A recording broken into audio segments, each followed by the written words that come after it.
Hello, everyone, and welcome back to a new season of Energy versus Climate.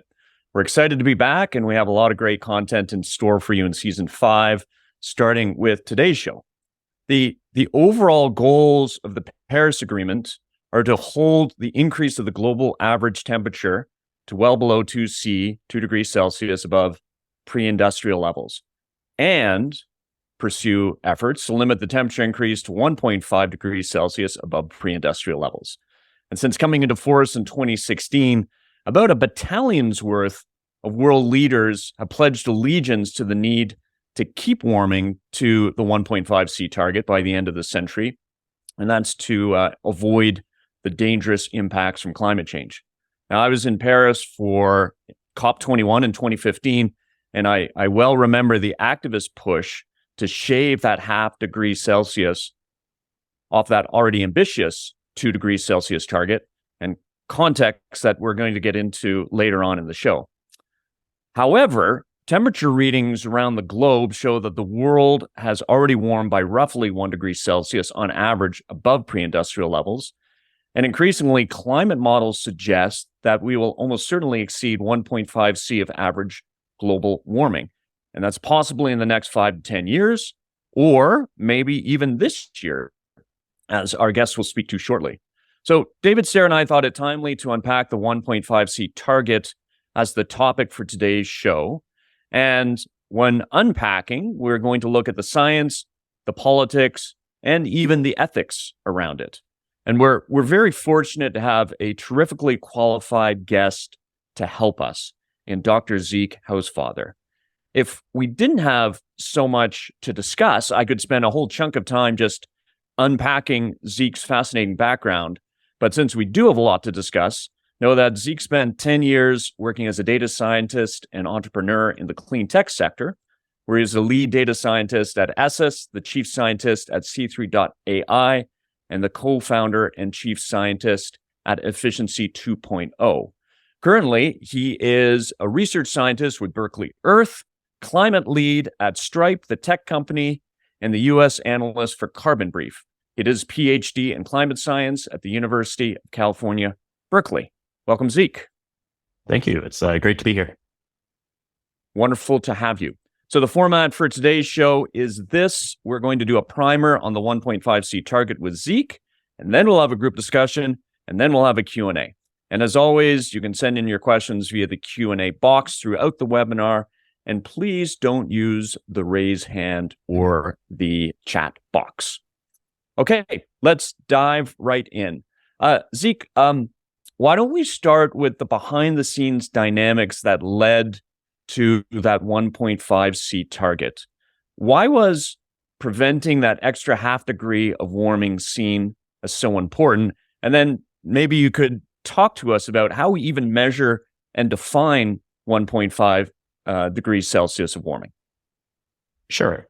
So it's always worth pointing out that any of these global targets are a result of a number of competing concerns and optimizations. There's no specific line that we know about where everything goes from fine to catastrophic. It's not like 1.4 degrees is happy and 1.6 degrees is a hellscape, or 1.9 versus 2.1 for that matter.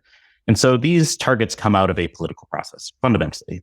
And for a long time, the political process around the UNFCCC and the international climate policy world, was focused a lot on limiting warming to below 2 degrees. That sort of got morphed over time into well below 2 degrees, which a lot of people interpreted as a 66% chance of avoiding 2 degrees warming. But there was a number of countries and organizations that thought that was not enough, particularly small island nations that realized that, given the amount of sea level rise that would be committed in a 2-degree world, it would threaten the survival of many of their societies. And so during the Paris Agreement, they brought together sort of the Higher Ambition Coalition to push countries to have an aspirational target on top of the commitment to limit warming to well below 2 degrees of trying to limit warming to 1.5. Now, what was interesting about this is at the time, the scientific community had done relatively little actual modeling or analysis of 1.5 degree scenarios. There's no climate model runs, or virtually no climate model runs looking at 1.5 degrees. The previous IPCC report, the most ambitious mitigation scenario they modeled was RCP 2.6, which limited warming to about 1.7, 1.8 degrees by 2100. And similarly, there is almost no energy system modeling work done to look at how the energy system could limit warming to below 1.5 degrees. And so out of the Paris process came a mandate for the IPCC to examine this new proposed 1.5 degree target. And that resulted in this 2018 report on 1.5 degrees. It got a huge amount of attention worldwide. It galvanized a lot of the youth climate activism we see today. It was a really watershed moment in the discourse on climate change. And a lot of that was focused on this number 1.5 degrees. The challenge, of course, is that it's really, really, really hard to get global temperatures to 1.5 degrees, particularly without overshooting them on the way there, which we'll talk about in more detail later. And so as we haven't done nearly as much as people hoped to cut global emissions over the last decade, it's becoming increasingly obvious that we are going to pass 1.5 degrees most likely in the next decade. And so that's leading to both a reassessment of what people mean by the 1.5 degree target, and a lot of potential communication challenges for us as climate scientists of like, if the call in the activist community has been 1.5 degrees to stay alive, and we're clearly not going to limit warming to 1.5 degrees, how do we reconcile that and how do we try to pass forward? And so that's where we are right now. And there's a lot of contradictions inherent in this. But yeah. Yeah. So let's actually, when you said, it triggered a reassessment of what people mean by the 1.5 target, is that target about holding the line by any means possible? We can get into the means later on, but holding the line so that we don't have anything greater than 1.5 C of warming today, 2020s, 2030s, or now is the consensus around trying to limit warming, trying to get warming back down to 1.5 C by century's end? Or is there any consensus on it whatsoever? So the language of the Paris Agreement implies that it is by the end of the century. Now, when the 2018 IPCC report came out, they looked at a number of different scenarios, so-called no overshoot scenarios that actually tried to limit warming to 1.5 degrees without passing it, low overshoot scenarios, and high overshoot scenarios.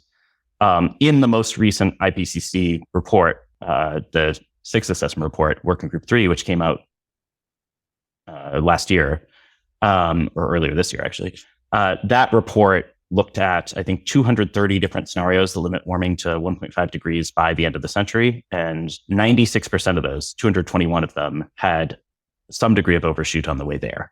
And so it's just becoming vanishingly difficult. It was hard back in 2018, but from the vantage point of today, it's vanishingly difficult to craft a plausible energy system model that can limit warming to 1.5 degrees without passing it on the way there. And so the 1.5 degree target has morphed into a de facto overshoot target, though I feel like we haven't done a great job communicating that in all cases.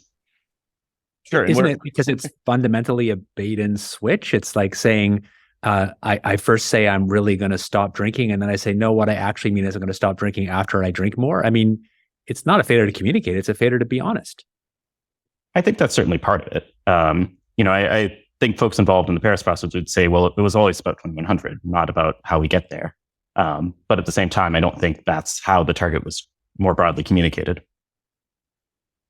Certainly wasn't how the target was communicated as I was sitting in those cafes in Paris in 2015, and activists were first latching on to this idea of pushing for a 1.5 C target. But, and just on overshoot, this is a plug for a past episode. We had Adrien Abacas, a French diplomat, on the show last season talking about the Global Commission on Overshoot, which David has some involvement in. Now, let's bring it up to today. So how much warming have we experienced to date? I think we're at a little over one degree centigrade of warming above pre-industrial to date. But what does the latest data say in warming to date? And when, if it's 96% of the models have some degree of overshoot, when are we likely to exceed that 1.5 C threshold? And moreover, how will we know? You can talk to us just a little bit about the science of temperature readings. So the warming to date that we've experienced, as reported by the most recent IPCC report, was about 1.1 C above pre-industrial levels. The issue with that number is it's the decadal average of the last 10 years. And we know that the world is warming by about 0.2 of a degree per decade. And so if you use more, to be honest, relevant statistical methods that can try to extend that value up through today, we're somewhere between 1.1 degrees and 1.3 degrees across the different surface temperature records, with a mean of around 1.2 today. So there's only 0.3 C left until we pass 1.5 degrees in terms of the long-term average warming. That said, on top of that long-term average warming, there's a lot of internal variability. A big El Nino event can add 0.2 C to global temperatures. There's other factors like declining aerosols being somewhat faster than models predicted that are contributing to additional warming. There's been a lot of discussion about a recent volcano that put a lot of water vapor in the stratosphere having a short-term warming impact. And so the confluence of these factors mean that we might actually see a single year above 1.5 degrees up to a full decade before the long-term average passes that level. And in fact, at least some surface temperature records, such as the Berkeley Earth one that I produce, we now see a greater than 50% chance that this year, 2023, will be the first year above 1.5 C since pre-industrial. At the same time, the way that 1.5 C is generally defined, and there's not always a clear definition of it, unfortunately, is as sort of a 20-year average period. At least that's the way the IPCC approached it. And so we don't expect a 20-year average to pass 1.5 degrees, the center point of it, a 20-year average, until the early 2030s. That's what most models suggest, and what more naive methods of linearly extrapolating past warming trends would suggest. Even though we're going to see a number of individual years and months and certainly days past 1.5 degrees well before then. Got you. It's 20-year average. When you said the world warms by 0.2 of a degree by decade, I was wondering if warming is actually like that old Hemingway line when the question was, how did you go bankrupt? 2 ways, gradually and then suddenly. Does warming accelerate? Is it accelerating, or is it that constant of 0.2 of a degree by decade? So that is a very interesting question at the moment that is causing a lot of debate within the community. Historically, since 1970, it's been pretty consistent at around 0.2 of a degree. There is evidence suggesting we might be seeing an acceleration over the last decade or so. At the same time, a lot of scientists are still gun shy over the whole hiatus or pause debate that we had in the early 2000s around if, there was a detectable pause in global warming. And so our threshold for detecting an acceleration and talking about it is correspondingly much higher. At the same time, I think there's reason to believe that as CO2 concentration or as CO2 emissions don't decrease and other greenhouse gas emissions continue to increase, and as we reduce planet cooling aerosol emissions, which have been cut by about 20 to 30% globally in the last couple decades, we would expect the confluence of those factors, all things being equal, to lead to a near-term acceleration in the rate of warming. So probably a little bit too early to know for sure if you're just basing it on observations, but I personally would expect, and a lot of our models expect, a near-term acceleration. Got you. Okay. Can I sneak in one question to add to our guest? So you talked about the difference between, a single year or a month of 1.5 degrees versus sort of the definition of the target over 20 years. Can you just comment on how that connects to the physical impacts or outcomes that we're trying to avoid from avoiding warming? If we have a year that's 1.5, does that mean that you see the same kind of negative impacts that you would see when you have 20 years at that average, or is there a difference there in the sort of physical outcome? It depends a lot on what impacts you're looking at. If you're looking at heat stress on coral reefs, obviously, a single year can cause massive bleaching, but it's the aggregation of bleaching events over time that prevent recovery and lead to, large scale mortality. Similarly, if you're looking at something like sea level rise, it's really the interval of temperatures over time that's driving sea levels.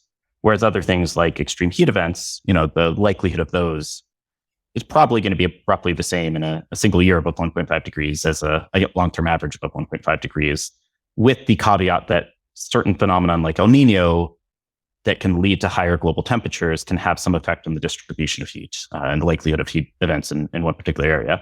But we're certainly already seeing months well over 1.5 degrees. In fact, this September is going to be the warmest month in terms of anomalies ever by a fairly large margin, about 1.7 to 1.8 degrees above pre-industrial levels is where we expect September 2023 to end up. And we've seen some individual days this September at 1.9 degrees above pre-industrial levels. So we certainly have already seen, short periods of these very extreme global temperatures, at least compared to historical averages. And just, I've got to ask, Zeke, so with what we're experiencing in September, you'd mentioned that they're just natural cyclical phenomena like El Nino that can drive temperature increases. What is causing the spike that we're having this month? So it's hard to say for a single month, but certainly for what we've been experiencing this year, it is primarily driven by the switch from a unusually extended triple dip La Nina event that lasted between late 2020 and early this year into a strong and increasingly strong El Nino event. And so it's not just, the magnitude of the El Nino so far from neutral conditions. It's this rapid switch from a moderately strong La Nina to a strong El Nino, on top of the long-term warming trend. And then there's, some other potential causes that, researchers are actively looking into, one being a phase out of sulfur in marine fuel in 2020 that cut global sulfate aerosol emissions by about 10% overnight. And then another is this very unusual volcano that erupted last year. Volcanoes generally cool the planet by injecting sulfur dioxide into the stratosphere. This one was very, very low sulfur content and injected 150 million metric tons of water vapor into the stratosphere, where it can have a fairly large warming effect. Again, estimates I've seen published for both of these suggest together they might be responsible for a tenth of a degree additional warming in that realm, though with very large uncertainties. And a lot more scientific work has to be done. I feel like there's going to be dissertations to be written on just how anomalous 2023 was, and trying to tease out the proximate causes. And so it's hard to know for sure in the middle of it. Got you. All right, David, question for you. And I think I have a sense of what you might say, but does the 1.5C target still make any sense if overshoot seems almost certain? And I will note you used a drinking analogy earlier. You used a drinking analogy during our show on offsets when you offered to pay me to drink less. I think I was going to normally drink 50 beers and you offered to pay me to drink less in a night. So I love these analogies that you use, especially when it's sort of sending booze my way. But what does the target make any sense? Sounds like you're happy either getting the booze or the money. So I think so. As Zeke said, there's nothing objective about these targets. They're fundamentally political, and that's fine. It's normal in environmental policy that science can't produce some correct answer. We have to deal with trade-offs. That should be a political process. Nothing to be ashamed about it being political. But I think a question that I was asking earlier is, forgetting solar geoengineering, which is a way that in principle we could meet 1.5, but let's leave it off the table. If you're asking, is it ethical to cut emissions fast enough to meet 1.5? The environmental community tends to always assume that that's really what we should do. We really ought to do it, but we're just too slow or we can't. But I think a way that I ask the question is, assume you're czar. You're in control of the world, but the world has the same actual trade-offs that it has now. At what point is it unethical to aim for 1.5? And I think there is some point where you'd have to cut emissions so fast that you'd have to sacrifice so many other social ends. We could cut emissions very, very fast, but it would require a level of command and control and also military force to back up that command and control that's even, it's potentially beyond the kind of World War II levels. I don't think we're quite there now, but we're close to that. And there are other social goals, other environmental goals, other than climate. And if you tried to meet 1.5 too aggressively, the answer is you're sacrificing a bunch of those goals. And I think people in the environmental community have to really get serious about whether they actually mean it when they say we should aim for 1.5. Sarah, and what do you think if you were global energy versus climate czar and you could enforce or not enforce that 1.5C target, what would you do? Yeah, I mean, I think I'll just sort of pick up on what David was saying. And I think within that, there is a difference between sort of the levels of emission reductions that are needed from certain portions of the population and certain portions of the globe, which I think are achievable and would not be, unethical. I mean, it starts to get into a lot of questions of how you trade off, people's life with comfort and things like that. But I think there is a tendency to, in the conversation, sort of mix those two things together and say, yes, like denying people access to energy obviously is going to raise some real ethical flags. Trying to get the very wealthy part of the world to reduce their own emissions by, either moderating consumption or making investments and spending money to do so. I think that's where there aren't so many ethical quandaries. I think this is just thinking about money. I'm thinking about hardware on the ground. If you actually put me in charge with infinite power to say cut emissions in the developed world in half in 10 years or something, I believe it's quite doable. But to be clear, one of the very first things I do is say a whole bunch of environmental siting rules are out the window. It's like, local people get 2 weeks to intervene about whether or not they want this nuclear power plant or long distance transmission line there. And after that, it's a hard decision. And if they don't like it, the troops come and push them off the land. mean, you have to build infrastructure so fast. And you also need to be able to do things like you say, we're going to build this kind of solar power thing, and somebody else has the IP, forget the IP. We're just commanding this industry to go build it. That's how you build things this fast. And humans can do this, and it might be right, but you got to be clear-eyed that if you're talking about building that much hardware that fast, that's the kind of rules behind it. You might be saying, we're going to choose this nuclear power plant design. We're going to force people who don't normally build it, companies that don't normally build these components, to build them. And, no questions asked. You just do it the way we did in World War II. Yeah, no, I think certainly that's... Oh, go ahead, Zeke. I was just going to say, certainly the World War II mobilization analogy is often used by the environmental community, or some parts of it at least. And I don't think they necessarily think through the implications of that fully. Yeah. I would emphasize, though, that, a tenth of a degree represents a huge amount of relative carbon budget. And the reason why 1.5C is so extreme today is because we're already so close to it. Exactly. And so it's certainly possible to imagine a world that's 1.6C, 1.7C, where we, don't necessarily have to have as big trade-offs between, quality of life or other dynamics and the ability to have an energy transition. Like I'm convinced that we can have an energy transition that is net beneficial for the world, in not just in terms of climate, but in terms of other, benefits of reducing air pollution, of lowering costs, of other things. It's just really hard to have it at the speed that would be required to prevent temperatures from exceeding 1.5 degrees this century. I completely agree. I think that was sort of the key point. So I absolutely agree. Aiming for a target a little bit of 1.5 gets much easier if, when you aim for it, you really begin to drive at high speed, not the kind of crazy speed I'm saying, but high deliberate speed. The issue is if we don't drive at high speed, if we just kind of keep on slightly accelerated business as usual, then we keep pushing the football down the road. But I absolutely agree that we can have an energy transition that's beneficial in all sorts of ways and brings emissions towards zero and do it in a way that gets us in under 2. I think that's quite doable. But aiming close to 1.5, I think, is technically feasible, but has these really hard trade-offs. Again, you're right. The environmental community likes the World War II analogy, but the World War II analogy also meant a lot of people dying in workplace accidents, a lot of other trade-offs that are against other social goals. Society can't do one thing full out and do everything else it wants to do as well. And I don't think the World War II analogy has ever been a good analogy. Chris Turner, in his book, How to Be a Climate Optimist, talks about this, but principally, we lack a clear and present danger the way that we had in World War II.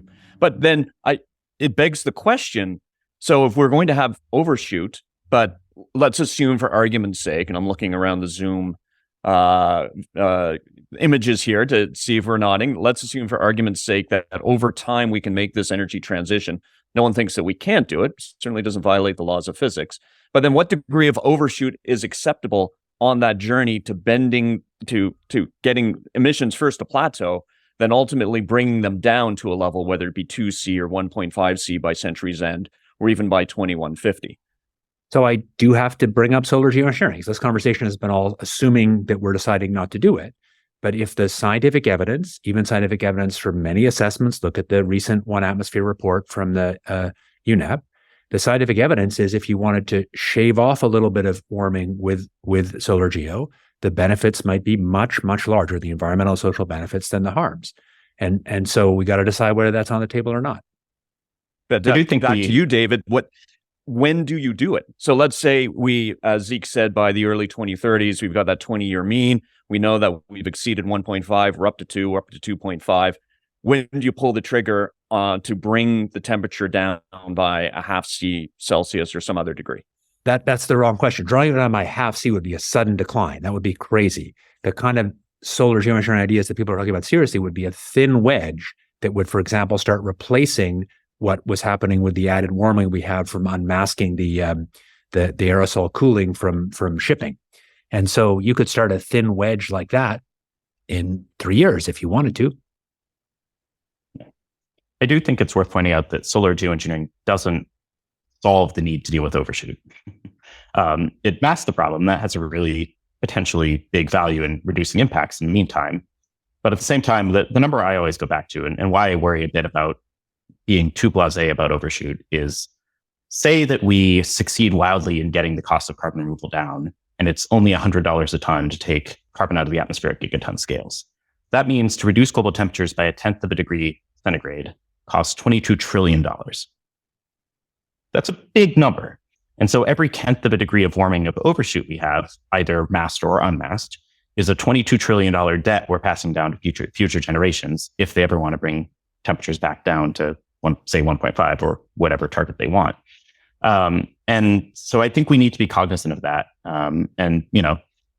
My one concern, and I don't want to make this into a solar geoengineering debate, but my one concern about solar geoengineering is if it is as cheap as we think it is, it becomes a lot easier to justify passing larger and larger debts to future generations in a way that I think is problematic. I do think there is a moral hazard concern there, simply because a problem that is masked is not a problem that is as present for us and as urgent to deal with. That said, making the opposite argument that we need to make it bad and hurt people so we deal with it is morally problematic on many levels as well. It's not an easy issue. I mean, of course, the moral hazard concern is the concern everybody raises. I think I was the first person to use that term for this topic. Completely agreed. But at some level, we need to push beyond that and talk about the real environmental and social trade-offs. Sure, and let's get to that.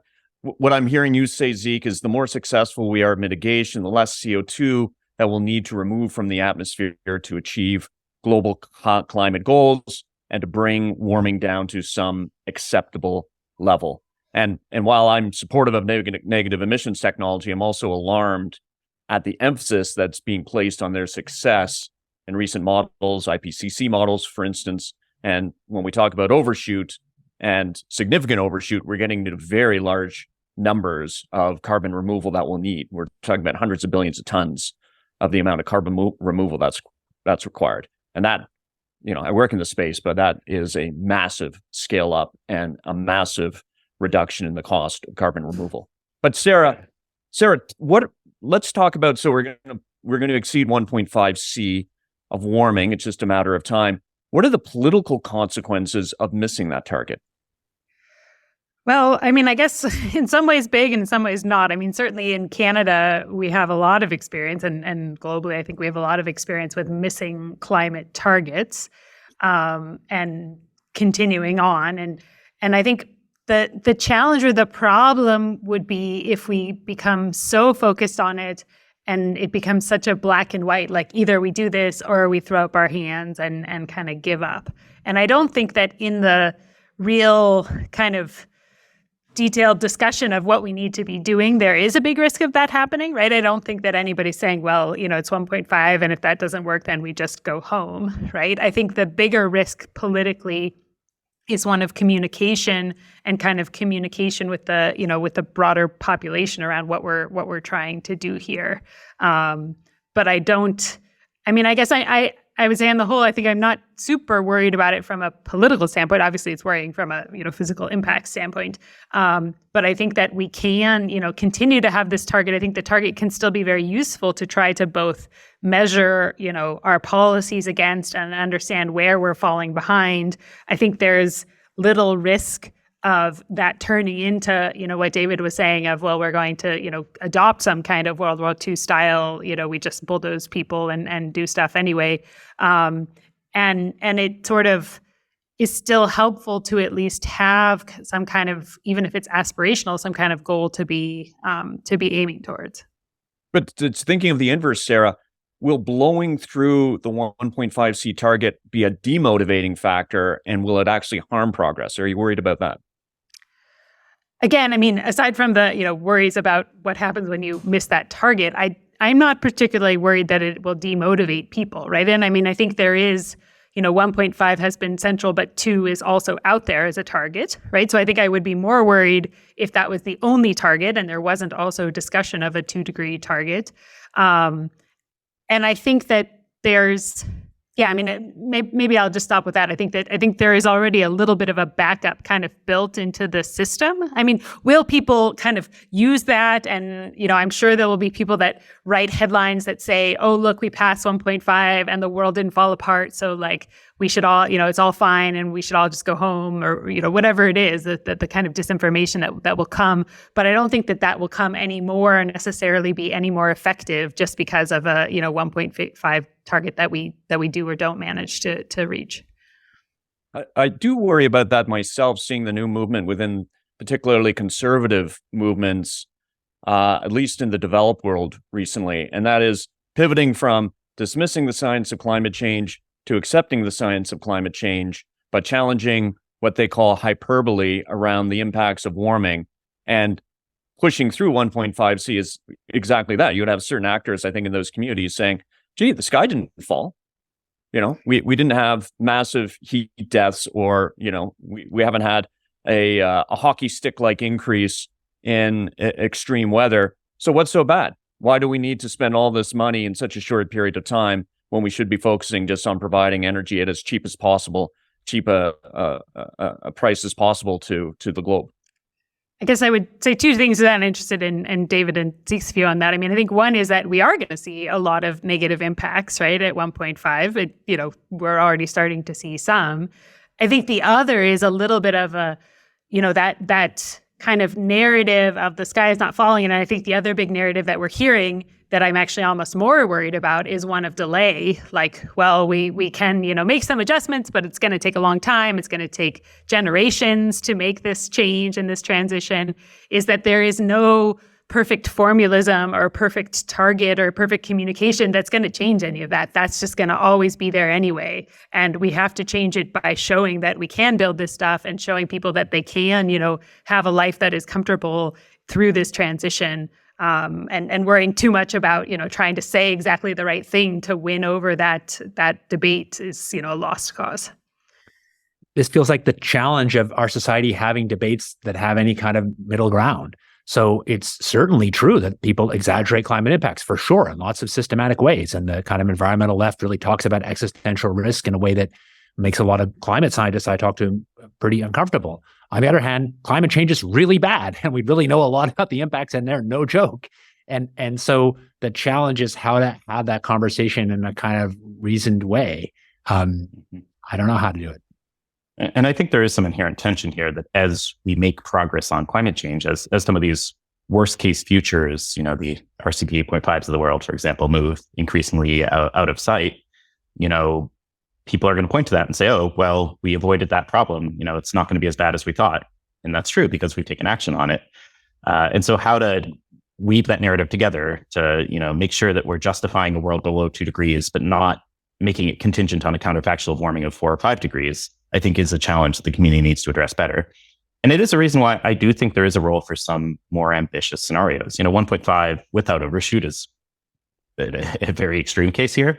But I remember, in some of the early U.S. national climate assessments, there was a real reluctance among many people to use RCP 2.6 because people thought it was too ambitious. And so a lot of thoughts and a lot of analyses compared a no mitigation world of RCP 8.5 to a mitigation world of RCP 4.5. And now we're on a world heading more or less to RCP 4.5. Or another example is my friend Glenn Peters had this great lecture back in 2015, and the sort of punchline at the end was, is 2 degrees possible? Yeah, but only in a model. And I think and probably he as well, would be a lot more optimistic today about our ability to limit warming to 2 degrees by the end of the century than we were 10 years ago, based on the progress we've made. I want to jump in with something from the class I taught yesterday. So I wanted to use Hofford et al., that wonderful old paper, and I wanted to put a dot for current emissions on IS92A. And, that was the original scenario for business as usual. And we're right about exactly on IS92A. I know maybe I did this wrong, but you've weighed in on whether kind of 8.5 is too high. And 8.5 is sort of relabeled IS92A. But the fact is we are right about exactly. We're just a little over 10.2 gigatons C now. And it's 2023. That's pretty close to smack on IS92A. Tell me that I'm too pessimistic. I mean, the differences between scenarios are still relatively small today. There's a good figure that Glenn has put together looking at all the old generations of scenarios up through the RCPs and plotting both fossil CO2 emissions and total CO2 emissions.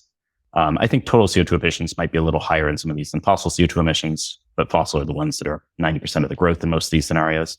I think the bigger question is what's going to happen in the future. And there, I think there's a growing consensus among, IEA, Climate Action Tracker, UNEP, and, the models that were assessed in the most recent IPCC report that we're in for a world of relatively flat emissions. And, the odds of tripling global emissions and having a 5x increase in coal use by the end of the century are pretty vanishingly small. So I think it's less about, where we are today relative to these scenarios. So at least relative to the RCPs, we are, at least in the latest global carbon project numbers, on more or less RCP 4.5. But rather this large expansion of emissions later in the century that's projected in the high emission scenarios becoming less plausible. Zeke, can you talk about the connection between the physical science, as we understand it through modeling work, to political action on climate change? You'd mentioned that RCP 2.6 was seen as too aggressive to actually then come up with an international treaty and nationally determined targets around that. Why is that the case? And how it seems to me that there is this disconnect between the physical science and political action, and that we also have a problem with IPCC integrated assessment models, and that they're often based on outdated cost data for technologies, which has the opposite effect, perhaps of making political action or international treaties less ambitious than we should have. So could you talk about that connection and how to improve it? I think certainly the IPCC has been, until recently, a bit of a lagging indicator in terms of ambitious mitigation scenarios. So in the old days of the SRES scenarios, before the fifth assessment report, there really was not that much focus on mitigation. It was more, these are different baseline scenarios that could occur, through different mixes of technological development, with less emphasis on policy. The RCPs were the first where there really was a big focus on mitigation that was the central part of it, with only one scenario being sort of no mitigation. Though there's some critiques you can make about the choice there.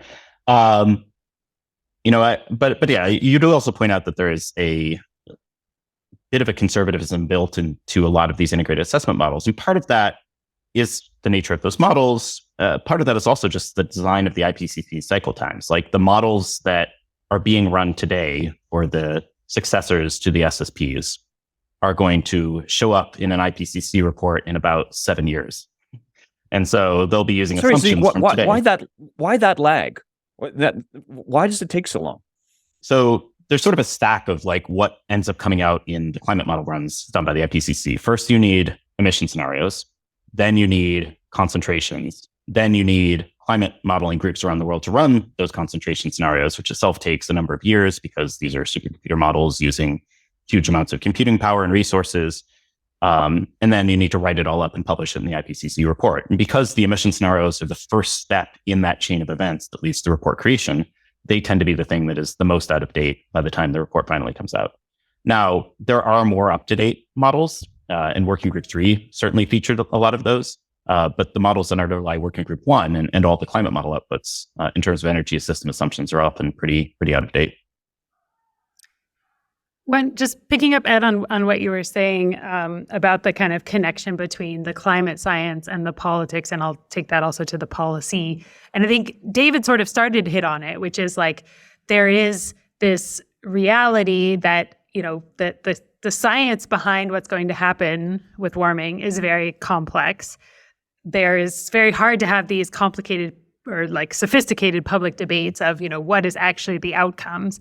But I'll actually layer on what I think is another challenge, which is like the idea that somehow we have some kind of real central planning function, or that, there is any process by which we sit down and say, well, here's the things that happen if we get to 1.5 degrees versus 2 versus above that. And therefore we can translate into the, here's the set of actions that we're all willing to take and we judge as reasonable, even setting aside the fact that would be very hard to do ethically, because how do you, judge the disaster or damage in one place to a life somewhere else? That, it's sort of, in my mind, it's like a nice fantasy. Like I would love if that's the way it worked, that we had kind of modeled this all out, we figured out what we were going to do. But it feels like the reality is that it's a much more messy process, and maybe we shouldn't be asking these targets and these understanding of temperature changes and impacts to connect quite so much with the actions, right? Like maybe it is more appropriate to say, look, we need to study this stuff and understand it and understand where we're going and try to, also plan for it as best as we can. And then we need to, face the real challenges that we have on transforming our energy systems. And somehow we want them to be a little bit connected, so we sort of have a sense of where things get really bad, but like we're asking too much if we think that they're going to be in this coordinated way. So now we know your fantasy is Sylvie at Central Planning. No, but seriously, I have something I want to pass on to But Zeke. you want to be global energy czars. Yeah. The truth is, I kind of want some Sylvie at Central Planning too, if I'm honest. Probably everybody. But anyway, I want to make a plea for things being in a way simpler than they look. So, the one thing that we really have this kind of robust with an error bar ability to predict is global temperature. There's in some ways, the climate models really haven't changed much over my 30-year plus career. And what has changed is we now are much more confident that one of the biggest, probably the biggest single contributor to the total impacts of climate change is simply heat. Heat affecting economic productivity, heat affecting morbidity, heat affecting learning. And to the extent that that's true, and it's really not as much as people think extreme heat, it's really just more heat, then that kind of makes the story simpler and more robust. I think that it's only when you think you have to predict where every single cyclone is that the climate science is really complicated. I'd like to hear Zeke's take on that. Yeah, no, I think it's a really important point. And it's actually an area where the community has made some progress. One of the neatest things for me in the IPCC 6th assessment report was just how much focus there was on the output of climate model emulators, things like FAIR and MAGIC, these things you can run on your laptop that will give you the same global surface temperature response, maybe even some regional things, as a supercomputer model, but in a tiny fraction of the time, in part because they're tuned to the parameters that are derived from these supercomputer models. So they're not an independent thing necessarily. But those are a really powerful tool for the community to answer some of these problems more quickly. And there's a lot of work right now going on in things like pattern scaling or some machine learning based approaches to try to use the global mean output of these simple models and then create spatial dynamics that are consistent with what we get from the supercomputer models. So I think there's a lot of work happening right now to try to create a happy medium between those two that folks can use to do much more rapid analyses of impacts of different scenarios in a way that might shortcut, this multi-year wait to get the supercompute time needed to run these big Earth system models. 100% agree. That could be a whole other session. Yeah, this pattern scaling and FAIR and so on, really agree. Maybe a question for Zeke and perhaps David as well. Models are so often under attack by, I think, people with political actors with vested interests against the results that the models are spitting out. But can we say that the degree of warming we've reached today and the impacts that we're experiencing today by that degree of warming, were they generally predicted by the models going back 30 years ago, the models, the projections from the early 1990s? Yeah, big picture. I see David's head nodding. Yep. I actually published a paper on this in 2020 with Gavin Schmidt and a bunch of other people, where we looked at all the old climate models published since 1970, digitized their projections, and compared them to what actually happened in the years after they were published. It turns out... Sorry, go ahead. I was just going to say that the models generally were pretty spot on with the warming that happens, after they were published.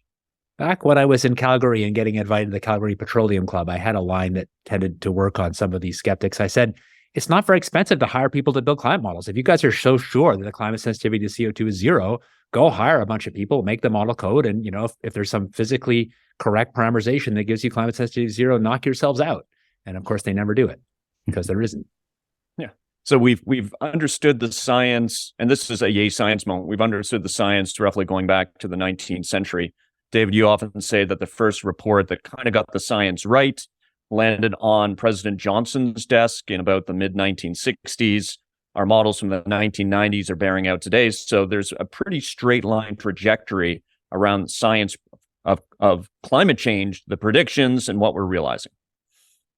Yeah, I mean, if you compare it to other environmental science topics where there's some persistent organics, where there's really deep uncertainty about what the impacts are. For climate, in some ways, the uncertainty is a lot smaller than other aspects of environmental policy. Yeah. The uncertainty is still relevant, right? The fact that it might warm somewhere between 2 degrees and 5 degrees if we double CO2 has huge policy implications. But we've done a lot of work to narrow those uncertainties since the 70s, particularly in recent decades, to plug a project I was involved in. We had this big international collaboration a couple of years back, led by Steve Sherwood, that tried to use a whole bunch of different independent lines of evidence from the Earth's distant past, from current observations, from physical process modeling, to jointly constrain our estimates of how sensitive the climate is to our emissions. And so we've made real progress on that. But these uncertainties still mean that, when we're thinking about climate impacts, we talk a lot about the world is on track for 3 degrees warming or 2.5 degrees warming or whatever, those still come with big enough uncertainties that we need to worry. And we can't rule out some of these tail risks if we sort of roll sixes on the climate dice of sensitivity and carbon cycle feedback uncertainties. So I don't want to say there's no uncertainty, but the basics, the physics is extremely solid. Great. Okay. It is my job now to be solid on moving us to question and answer. So Fred Peterson asked the question, I'm just reading it here. How should we compare current temperatures to those of the immediately prior interglacial warm period? It was 2 degrees warmer than current, according to IPCC. So I think that, we don't know precisely what the previous interglacial was. It's probably somewhere in the range of 1 to 2 degrees warmer than pre-industrial temperatures. So I think current temperatures are probably comparable if they were to extend for a century to what the world experienced in the past interglacial. But yeah, these numbers we're talking about in terms of global warming are big. The one that always sticks with me is the last ice age was about 6 degrees C cooler than pre-industrial temperatures. And we're on track to add, around 3 degrees warming centigrade to the Earth's temperature this century. And so that's roughly half an ice age in terms of warming. And so, a couple degrees might sound small globally, but it ends up being a much bigger value in terms of, what most people actually experience, since the land is warming 50% faster than the world as a whole. As I like to say, no one lives in the global average.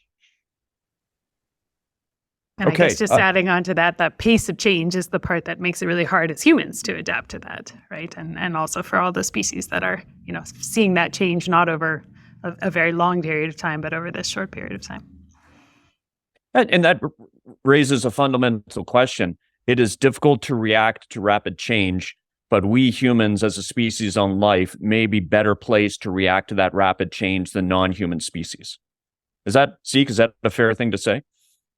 I think it is. The natural world certainly lacks the adaptive capacity we have, particularly since we've fragmented the natural world so much that a lot of plants and animals that would traditionally migrate to different temperature zones in response to a changing climate can't effectively do that today.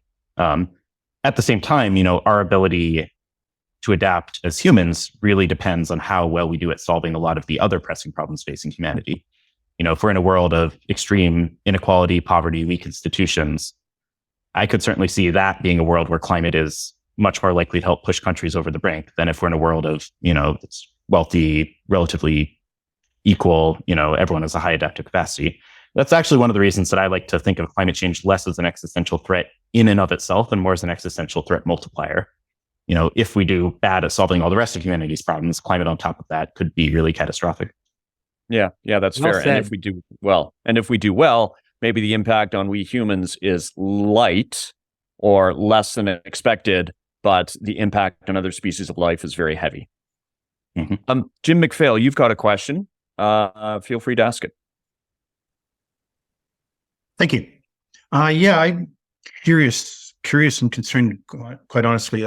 I noticed when the discussion was coming about sort of the equation of if we're looking at 1.5% and is this feasible or can we just allow an overshoot? And I agree that 1.5 isn't going to be attained anytime soon. But as the discussion was talking about the different quanta to consider in is this fair, is it reasonable, how much do we put into it? The talk of ethics came up, a bit about the economics and so on. And I'm thinking, what threw me was in that whole equation that other factors weren't even being mentioned.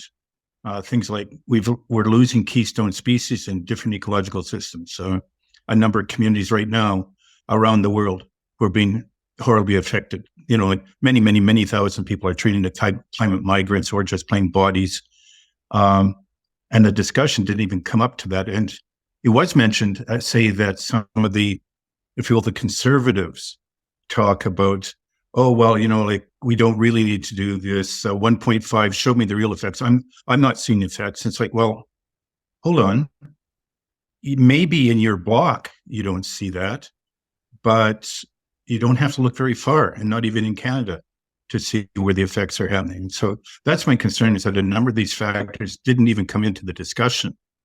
So I'm curious about, okay, how do we actually get them into the equation of what factors to use to decide how much effort to put in?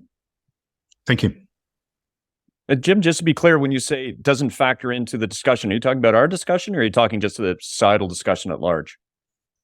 Both, actually. Yeah. David, I'm looking at you.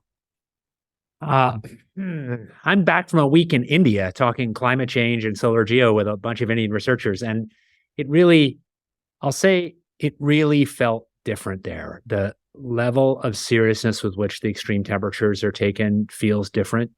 And that's in a world that's so transformed by human action that people think less about the natural world, I think it's fair to say. And so maybe, I'm not sure this is answering your question, but I'm just struck by the difference between that and, my friends in Canmore, some of whom work on Yellowstone to Yukon and really think about this interaction of climate change and the impact of humans on the natural world, where, just as Zeke said, it's a multiplier. I hope that's at least a partial answer. If I can just add really quick, I think that all of us are very cognizant of the impacts of climate change, both the ones we're already experiencing today, and things like extreme fire conditions, of heat waves, of sea level rise, and the ones that are going to happen, even at 1.5 degrees. I think the discussion earlier in terms of just how quickly to reduce emissions is the question of where do you create that balance? It wouldn't violate the laws of physics to cut all global emissions to zero tomorrow, but it certainly would have catastrophic effects on many societies. That's an extreme case, but where do you draw the line of what is plausible?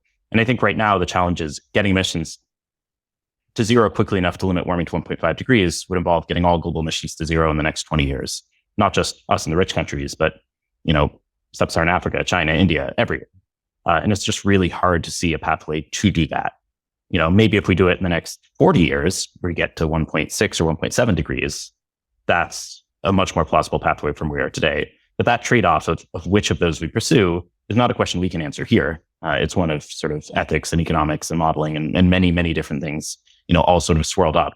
And in practice, often ends up being more of a political process than any sort of objective optimization of costs and benefits. Or of course, we get it to net zero in 40 years or so and do a little tiny wedge of solar geoengineering so we keep temperatures at more like 1.5. So a solar geo-related question. Oh, sorry, Sarah, you go ahead, and then I want to get John Sproul's question in.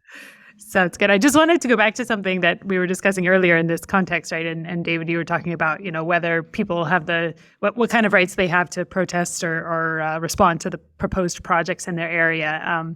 And I do think that we need to have more clear discussions too on what is the balance of power we're giving to different individuals within our society to prevent action or prevent mitigation from moving forward versus who experiences that, right? And to that end, there was a really interesting paper that just came out this week with Leah Stokes and others that was looking at where opposition to wind turbines came from in US and Canada, and sort of looking at the wealth, for example, of the region and correlating that and finding, there was more opposition to build out of clean energy infrastructure in places that were wealthier. And of course, we know that a lot of the negative impacts, direct air pollution impacts from power generation are more likely to impact communities that are poorer. And so I do think that there are, even aside from kind of the bigger climate question, even just on the local level of, air pollution and things like that, there are good arguments that the current system that we have is not equitable in terms of how much power people have to object to, projects and to download real physical impacts on others. So, obviously a lot of work to do to fix that too, but I think it's worth noting. Here. So I want to build upon Sarah's question. You talked about the local impacts of air pollution. Let's talk about the global impacts of air pollution. So Don Sproul, apologies. He says, can you say more about the cause and effect of declining aerosols? And going back to Zeke's magic wand, if we were to wave a magic wand, and let's say we're to get rid of all coal-fired generation on the planet tomorrow, and we eliminate that air pollution, we're actually going to accelerate warming rather than decelerating warming because of taking away that air pollution. That's what I think would be the effect. But David or Zeke, can you weigh in on that? Well, first, coal-fired is just a fraction. There's lots of secondary, one of the big things we learned in the last decade is a lot of the aerosol mass is secondary organics. And so, for example, that means ammonia from feedlots as a big contributor in the US combined with nitrogen oxides. So a little more complex than that. But fundamentally, the big reason that aerosols declined is regulation on air pollution, which is a great thing because air pollution kills a order of 5 million people a year globally. Yep. Just to add to that, when we talk about the effects of aerosols, we also need to talk about the effects of non-CO2 greenhouse gases. So if you're in a world where you cut aerosols to zero and didn't change anything else, global temperatures would go up. If you cut CO2 and aerosols to zero and didn't do anything else, you'd have this bump in temperatures as well due to the aerosol declines. But if you cut all greenhouse gases to zero, then you have a very short-lived bump until the cutting of methane counterbalances the warming from aerosols, with some big uncertainties. So it's a little bit more complicated than saying there's necessarily warming in the pipeline from reducing aerosols, because it also depends a lot on what we do at the same time around things like methane that are also, short-lived warming agents. But yeah, so as David said, cleaning up the air and also this recent regulation around marine sulfur fuel are two, big causes of recent declines in global aerosol emissions. And that's generally a good thing. The impacts of aerosol emissions are really bad for human health. It kills millions of people a year due to outdoor air pollution. It is something we do need to tackle that is going to go away in the troposphere, at least. Totally agreed. And this is a place where there's some deep scientific uncertainty. So I was visiting with and talking with Duncan Watson-Paradis, who is the lead author of one of those beautiful papers on what he calls invisible ship tracks, because they know the GPS locations of the ships. And so they can then actually try and look at the cloud impacts without having to detect the ship cracks directly. And they have, I think it was a Nature paper, I forget, that produced this really high value for radiative forcing from that shipping. But even him as lead author of the paper said he's very unconfident that's the right answer. And so I think there's quite large uncertainty about how much radiative forcing there was. And so is the impact of shipping really significant part of current warming or not? I think we just don't know. I want to squeeze in one more question from Ed Brost. He asked, the CO2 emissions associated with massive forest fires can partially offset our efforts to reduce fossil CO2 emissions. Can we regrow the forest fast enough to compensate for the biogenic CO2 emissions from forest fires?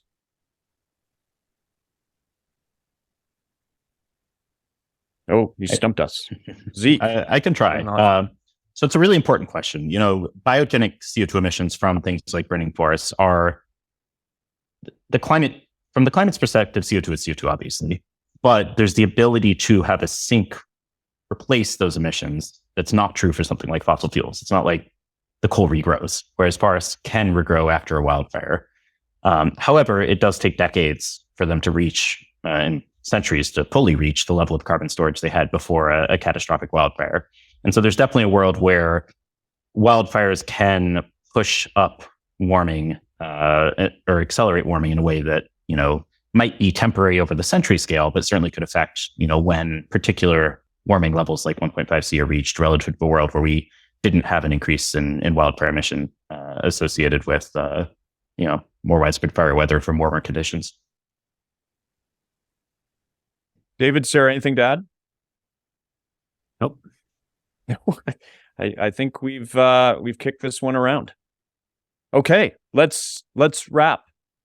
Thank you so much, Zeke. I know just from looking at you and your rate of publishing online, I was actually just reviewing a paper, and there's a great reference in there, and I clicked on the reference, and I saw that they're referencing what you'd written earlier this year, and then I saw another reference. So your publishing output is great, and we appreciate it, and we're very grateful for you to come on and spend time with us on the show. Thank you. It was a great conversation. Thanks, guys, for having me. All right.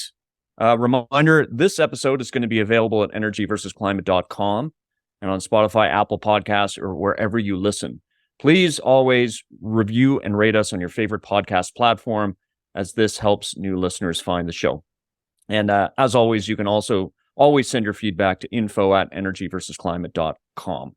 So we're going to be back live and in person at the Canadian Renewable Energy Association's Electricity Transformation Canada Conference. That's a mouthful. In Calgary on October 24th. Make sure to subscribe to our newsletter at energyversusclimate.com to be notified about how to get in, and watch for the show to be released as a podcast shortly thereafter to all our listeners. And in the meantime, we're going to be releasing an episode of another show from the folks at Changing Climate that we think you might like. So keep an eye out for that in a couple of weeks' time. This season of Energy versus Climate is produced by Eva Voinigescu with support from Crystal Hickey. It is also produced with support from the University of Calgary's Office of the Vice President for Research and its Global Research Initiative. Further support comes from the Trottier Family Foundation, the North Family Foundation, and our generous listeners. Thanks, everyone, and we'll see you next time. Bye-bye.